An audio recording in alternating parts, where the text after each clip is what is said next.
ઓસ્ટ્રેલિયાએ ભારતીય વિદ્યાર્થીને આપ્યો ઝટકો. સ્ટુડન્ટ વિઝા ફીમાં કર્યો તોતિંગ વધારો. ઓસ્ટ્રેલિયાની સરકારે ભારતીય વિદ્યાર્થીઓને મોટો ઝટકો આપ્યો છે. સરકારે સ્ટુડન્ટ વિઝા ફી વધારીને બમણી કરતાં વધુ કરી દીધી છે. આ વ્યવસ્થા 1 જુલાઈથી લાગુ પણ થઈ ગઈ છે. ઓસ્ટ્રેલિયન વડાપ્રધાન એન્થોની અલ્બેનીઝની સરકારે આ પગલું તાજેતરમાં વિદેશી વિદ્યાર્થીઓની સંખ્યામાં થયેલા ધરખમ વધારા બાદ કર્યું છે. હવે તેની સૌથી વધુ અસર ભારતીય વિદ્યાર્થીઓ પર પડશે, કારણ કે ઓસ્ટ્રેલિયામાં અભ્યાસ કરતા ભારતીય વિદ્યાર્થીઓની સંખ્યા બીજા નંબર પર છે.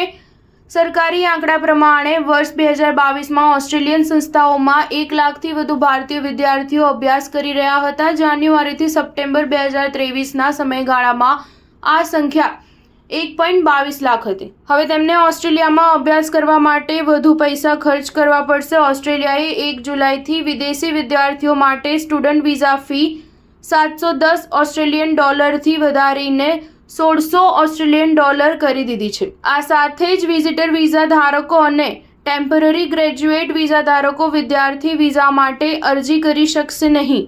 ઓસ્ટ્રેલિયાના ગૃહમંત્રી ક્લેર ઓ'નીલે કહ્યું કે આ ફેરફારોથી હાઉસિંગ માર્કેટ પર પડી રહેલા દબાણને ઘટાડી શકાશે. માર્ચના ડેટા પ્રમાણે 30 સપ્ટેમ્બર 2023 સુધીમાં માઇગ્રેશન 60% વધીને 5,48,800 થઈ ગયું હતું. નવી વ્યવસ્થા બાદ ઓસ્ટ્રેલિયામાં સ્ટુડન્ટ વિઝા મેળવવા અમેરિકા અને કેનેડા કરતાં મોંઘા થઈ ગયા છે.